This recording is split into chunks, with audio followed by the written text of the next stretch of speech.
భారతీయ జనతా పార్టీలో భారీ మార్పులు రాబోతున్నాయి. వాస్తవంగా మొన్నటి ఎలక్షన్‌కి 6 నెలల ముందే అధ్యక్షుడి పదవీ కాలం పూర్తయిపోయింది. అప్పుడే గదా మనకిక్కడ పురంధేశ్వరి గారిని కూడా తీసేసి ఇక్కడ ఆ ప్లేస్‌లో మాధవ్‌ని పెట్టడం గావచ్చు, ఇవన్నీ గూడా అప్పట్లో ఎలక్షన్స్ వరకు ఆపుకొచ్చారు. ఆ తర్వాత మాధవ్‌ని ఇది మార్చారు. తెలంగాణలో ముందే మార్చేసారు. అప్పుడు సోమవీర్రాజుని వీళ్ళని మార్చేసినటువంటిది చూసాం. బేసిక్‌గా ఎలక్షన్స్ ముందును మార్పులు అన్నటువంటిది ఒక యాస్పెక్ట్ జరిగినాయి. ఎలక్షన్ తర్వాత కొన్ని మార్పులు చోటు చేసుకున్నాయి. అదే సందర్భంలో ఇప్పుడు రాష్ట్ర వ్యాప్తంగా ఇది దేశవ్యాప్తంగా అన్ని రాష్ట్రాల అధ్యక్షుల ఎంపికలు పూర్తయిపోయినాయి.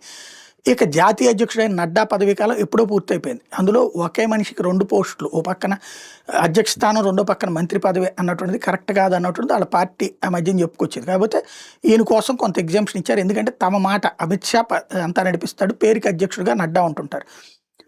అలాంటి సందర్భంలో ఇప్పుడు నడ్డాది పదవికి ఆయనకి మంత్రి పదవి ఇచ్చేశారు కాబట్టి అధ్యక్ష స్థానం అప్పటికి క్లోజ్ అని తెలిసింది.